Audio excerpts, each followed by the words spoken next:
Bonjour à tous, le nouveau plan local d'urbanisme de Brest Métropole Océane entre en vigueur ce lundi. Un PLU novateur, plus axé sur l'écologie, c'est une première en France.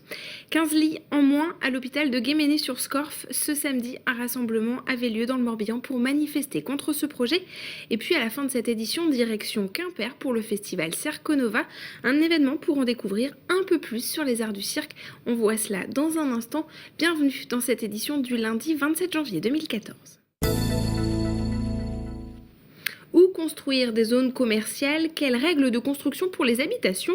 Autant de questions auxquelles doit répondre un plan local d'urbanisme. Celui de la métropole de Brest entre en vigueur ce lundi. Pour la première fois en France, l'écologie y tient une place importante. Explication. Diviser par 4 les émissions de gaz à effet de serre d'ici 40 ans, voilà l'objectif fort du plan local d'urbanisme, le PLU de Brest Métropole Océane. Ce document millefeuille rassemble 4 grands textes, le plan de déplacement urbain, le programme local de l'habitat, mais aussi le plan climat-énergie territoriale. Des documents qui dessinent l'avenir géographique des 8 communes de la métropole pour 20 ans. Et avec un accent aussi fort sur les mesures écologiques, la trame verte et bleue issue du Grenelle de l'environnement ne pouvait être que renforcée par ce PLU. Nous la complétons par la constitution et l'amélioration et la lisibilité d'une armature verte urbaine, c'est-à-dire au cœur de la ville, d'avoir des espaces tels que celui-ci, qui sont des espaces de proximité, et de les connecter, de les mettre en réseau. Avec un objectif aussi fort de réduction des gaz à effet de serre, les futures constructions seront soumises à de nouvelles règles, comme ici à Brest, dans le nouveau quartier de la Fontaine-Margot. À la place de ces champs, ce sont bientôt pas moins de 1700 logements qui vont sortir de terre, un véritable écoquartier.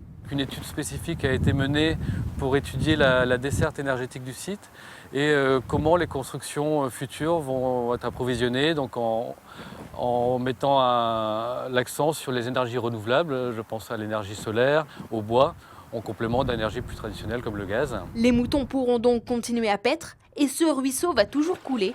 En tout, sur les 65 hectares de ce quartier, près de 20 hectares de verdure seront préservés. De 45 à 30 lits, l'Agence régionale de santé prévoit de supprimer 15 lits à l'hôpital de Guéméné-sur-Scorff dans le Morbihan. Habitants et élus se mobilisent contre cette idée, comme ce samedi matin où ils étaient une centaine à manifester. Les explications de Pierre-François Vatras de TB Sud. Reconstruire l'hôpital Alfred Brard et sa maison de retraite pour les mettre aux normes, tout le monde est d'accord. Mais l'Agence régionale de santé prévoit de supprimer au passage 15 lits sur les 45 que comptent aujourd'hui les services de médecine et de convalescence.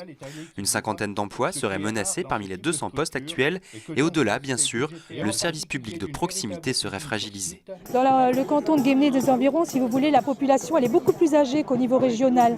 Et au niveau des pensions, c'est une population aussi qui paye beaucoup moins d'impôts, qui sont moins aisés qu'ailleurs. Vous imaginez une personne âgée qu'on emmène d'urgence à l'hôpital de Pontivy ou de l'UDA, c'est vraiment les enlever de leur environnement, ce qui les perturbe toujours. De plus, les familles qui sont actuellement dans notre secteur pourront moins facilement aller les voir dans les hôpitaux où ils auront été transportés. L'Agence régionale de santé finance actuellement la cuisine de l'hôpital pour un tiers, le reste revient au Conseil général. L'ARS souhaiterait arrêter de financer cette cuisine. Elle produit actuellement 700 repas sur place et la nourriture est considérée comme un véritable soin médical. Les économies réalisées ici permettraient de rajouter 20 lits à l'Oudéac et 10 à Pontivy. Pontivy, je le rappelle, qui concentre beaucoup quand même des structures hospitalières, puisqu'il y a un hôpital public plus une clinique privée. Donc il ne s'agit pas de déshabiller Pierre pour habiller un gros pôle. Le député a rencontré Marisol Touraine lundi dernier et lui enverra une lettre ouverte ce lundi. Pour les syndicats, le projet de l'ARS va à l'encontre des priorités gouvernementales annoncées par la ministre de la Santé. Réduire la dimension de l'hôpital n'encouragerait pas les médecins à s'installer dans un secteur déjà décrit comme un désert médical. L'activité du centre de stockage de déchets inertes du STUM à côté du Fou est à l'arrêt. Après avoir obtenu une autorisation l'année dernière, l'arrêté préfectoral vient d'être suspendu. Les opposants sont satisfaits mais restent vigilants. Le promoteur de son côté regrette une décision lourde de conséquences. Frédéric Lorenzo. Ces habitants de Rumingol ont gagné une bataille. La semaine dernière, le tribunal administratif de Rennes a suspendu un arrêté préfectoral qui autorisait l'installation d'un centre de stockage de déchets inertes, un ISDI, au lieu-dit le STUM. En 10 ans, il était prévu de déposer 260 000 tonnes de gravats en lisière de la forêt du Cranou. Ça nous satisfait pleinement pour l'instant, tout en sachant que l'objectif final n'est pas encore atteint, c'est qu'une étape. Nous, ce qu'on souhaite, évidemment, c'est que le site soit fermé et même mieux remis en l'état initial. Pour l'instant, les opposants se félicitent de cette suspension, mais restent toutefois vigilants. Au mois de novembre, on a eu l'occasion de pouvoir faire partie du comité de suivi.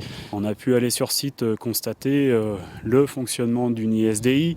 Et c'est vrai que là, on a eu des surprises en fait, sur ce qu'on a pu y trouver. Nous rencontrons un entrepreneur sur une autre de ces installations. Il regrette la décision du tribunal administratif et ne comprend pas l'annulation en urgence de l'arrêté. Les travaux d'aménagement ont été démarrés quand même pendant l'été. L'exploitation a été démarrée il y a 3 mois. Et aujourd'hui, on vient d'urgence me suspendre l'arrêté préfectoral. Une urgence qui est difficile à comprendre. Les contestations des riverains et des municipalités, il est évident que les décharges sauvages risquent de se redévelopper. Par ce jugement, on revient 20 ans en arrière. Désormais, la décision appartient à la préfecture qui peut ou non demander un recours auprès du Conseil d'État. Comment réagir face à un attentat en plein cœur de Rennes? Samedi, un exercice de sécurité grandeur nature s'est déroulé dans la cité d'Ille-et-Vilaine. 250 personnes étaient mobilisées. David Cormier était sur place. Un robot à 350 000 € qui neutralise de façon fictive une cocotte minute munie d'un téléphone portable comme détonateur. C'est comme ça que s'est terminée une simulation d'attaque chimique en gare de triage de Rennes dans la nuit de samedi à dimanche. Tout a commencé l'après-midi dans un jardin public. En faisant ma ronde à 13h, je suis venu constater les sanitaires qui se trouvent place Saint-Melaine, dans le parc du Tabor, et je me suis rendu compte au niveau d'une grille qu'il manquait un cadenas. Donc je me suis dirigé sur un petit cabanon qu'on a dans le fond de ce lieu. Donc j'ai trouvé bizarre, la porte était entrouverte. Et c'est là que j'ai senti une grosse odeur de javel. J'ai ouvert cette porte et sur la droite j'ai vu une table avec du matériel électrique, pile électrique, enfin éprouvettes et tout. Les policiers, pompiers et d'autres services ont trouvé ensuite divers indices inquiétants ailleurs en ville. Réunion de crise en préfecture. Les informations dont nous disposons nous incitent à penser qu'une des cibles pourrait être la gare de Rennes, ainsi que les infrastructures de transport ferroviaire. Donc nous avons mis en place un centre opérationnel ici à la préfecture. Passé minuit, après qu'un agent SNCF a signalé un objet suspect, les démineurs de Nantes interviennent avec le fameux robot. Il est allé au contact, déjà trouver l'engin, savoir précisément où il se situe. Ensuite, amener des appareils de levée de doute radiologique, chimique. Et également, il est parti équipé de ce qu'on appelle un canon à eau, au cas où on aurait pu s'en servir dès la première approche. L'exercice a mobilisé plus de 250 personnes, en espérant que le jeu ne devienne pas un jour réalité.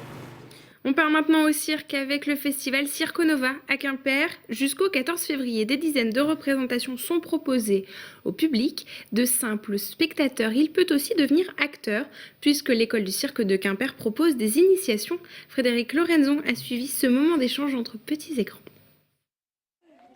Boules, rouleaux américains, trapèzes, une douzaine de binômes enfants-parents ont essayé les jeux du cirque ce samedi à Quimper dans le cadre de Circo Nova.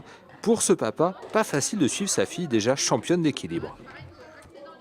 Ça permet de faire des choses ensemble, de se redécouvrir, de redécouvrir son corps aussi. Parce qu'on fait des gestes qui ne sont pas habituels. Moi aussi. Pour certains, oui. Après, je ne suis pas aussi agile qu'Elaïs. Non, c'est très bien. Et pendant que Valentin, lui, s'amuse à la boule, sa maman tente le rouleau américain.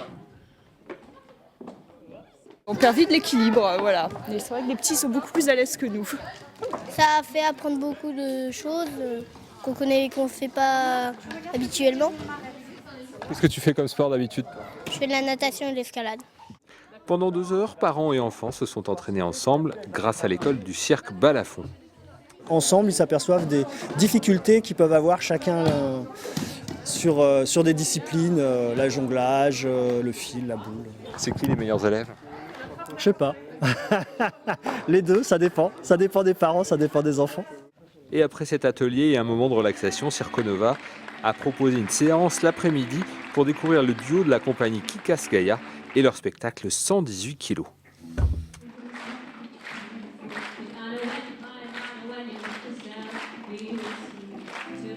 On se quitte avec ces images suspendues. Merci à tous de nous avoir suivis. Bonne fin de soirée sur TBO et à demain.